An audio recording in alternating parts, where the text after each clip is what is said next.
So it came to my attention the other day that apparently in the UK we now drink about 95 million cups of coffee every day, and that seemed like an extraordinary amount. I'm not even going to do the maths and work out what that might cost, especially not in my local coffee shop. But the thing that always gets me is people seem reluctant to pay money for mobile games or small games or short games.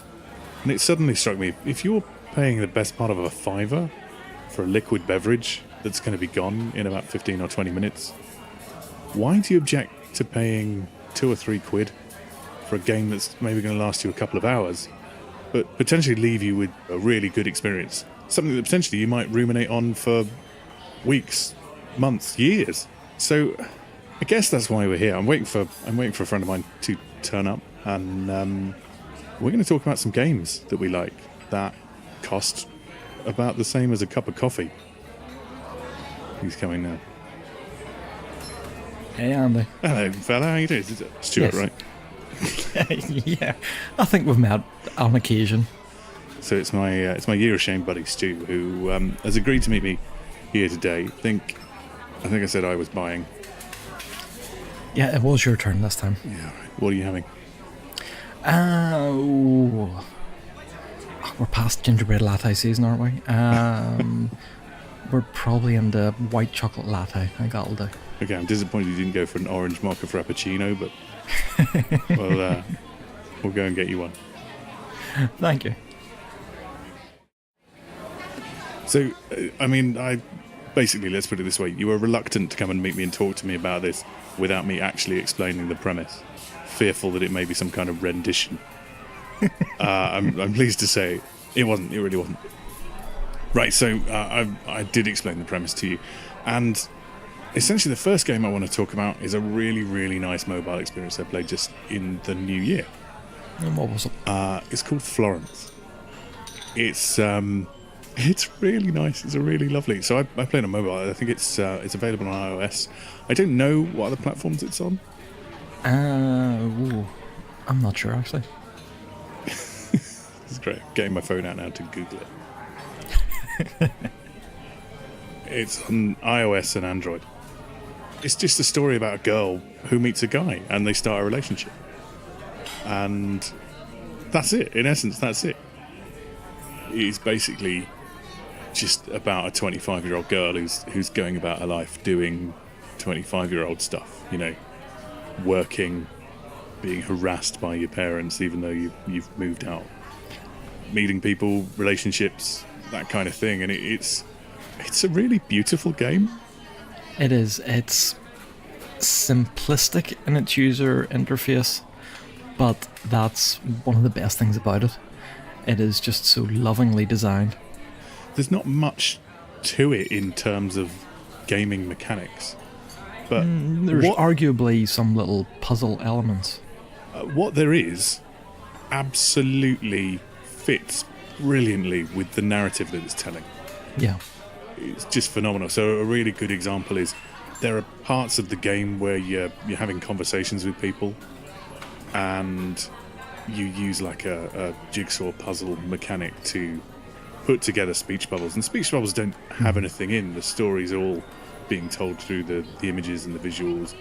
But as you become more familiar with the person you're talking to, the puzzle gets less complicated. It gets easier. And all of a sudden I'm doing this and it's like, oh, this is symbolic. Now I'm getting comfortable with this person. Conversations come in really easily. I get it now. Symbolism. Yeah. It's so nicely done in that way, and it's not like it's hitting you over the head with a hammer of symbolism.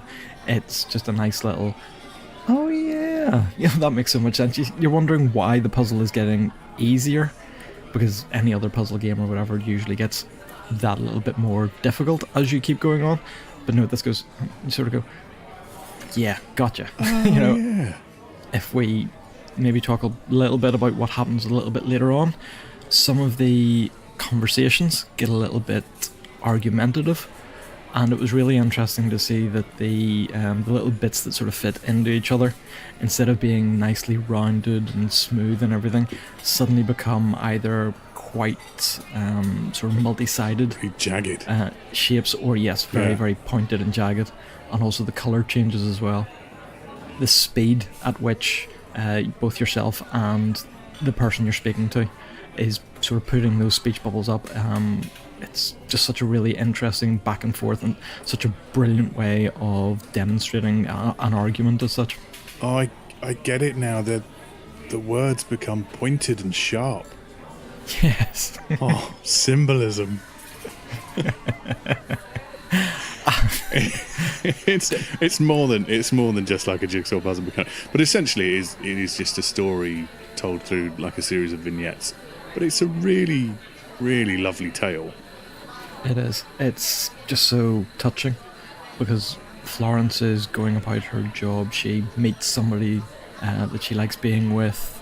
He plays that big violin thing, doesn't he? Yeah, the cello. Okay, well, you know, potato. Even Florence even then supports him through musical college and what have you, whereas she's had to give up her dreams of potentially being an artist and continue on with her mundane day job, which involved spreadsheets. And I was thinking, I quite like this. Yeah, I want your job. Yeah, it's matching numbers on spreadsheets. I like that. Don't laugh. You know I like spreadsheets. I know. That's why I suddenly. I mean, I enjoyed this game because it was a series of beautifully told vignettes that really, really accurately described the feelings of love and loss for a 20-something-year-old, and you liked it because it had a spreadsheets puzzle. Well, you know, recommendations. You know, by Florence. It's got spreadsheets.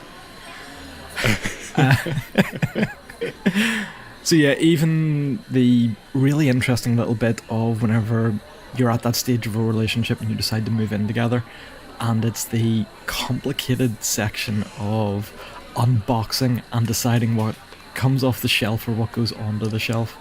Yeah, you can basically make a decision as to whose stuff stays and whose stuff goes. And I spent ages thinking about. I seriously padded out this game by thinking, well, you know, Florence has got loads of shoes, and Chris has hardly got any. So there's some sacrifices to be made there. But he's got a nice record player. It was, yeah. And there's no point having the record player if you don't have the records. Exactly. Give But and take. even deciding on what condiments to keep whenever you're reorganizing the kitchen as well. Yeah. It took me a little while. We don't need two toasters.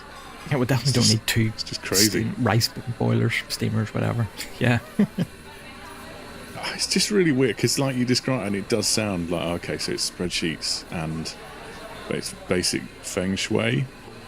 I don't know. Yeah. Well, KonMari method. I don't know. It just sounds like it shouldn't appeal, doesn't it? But it was such a brilliantly told story. I really loved it. Yeah, it was fantastic, and even because obviously Chris plays the cello, just the cello music that is then part of the soundtrack was just really emotive and just suited everything so well. Just playing through it, I was stunned at how well designed it was. It really should be, I'd like to say, you know, taught at like game designing courses and things, but just as an interactive piece of software, just so crisp, but yet the actual art style is actually quite floaty, and almost sort of watercolor-esque. It's just so well put together. It reminds me of a webcomic, the art style. And you say about the sound design is great, and I'm a person who often plays mobile games with the sound off, just because I'm, you know, You're supposed to be conversing with the rest of the family. Yeah, because I should be talking to actual people. And I'm not playing a game. But this one, I'm really glad that I did have the sound on. I played it quite late one night in bed while my wife was still battling her addiction to Mario Run. I'm failing, but It's such a lovely package. If you haven't tried it, go out and it's definitely. It's $2.99 on the iOS App Store, and I assume it's the same on the Android store as well. Yeah, I think it's in and around there. It's less than a medium-sized mocha is going to cost you, and I strongly recommend this over that. Absolutely. Playtime, I got maybe 2-ish hours, maybe a little bit less than that. If you were wanting to really cane it and just try and get through it as quickly as possible, you could probably take that down closer to an hour, but it's definitely an experience that's worth taking that little bit of time over. And it's just beautiful. I can't even remember how long I played it for because I was just totally immersed in it. Absolutely lovely. So it's a strong recommendation from me. Florence, go out and play it. Yeah, simple as that. Right, I'm getting a croissant.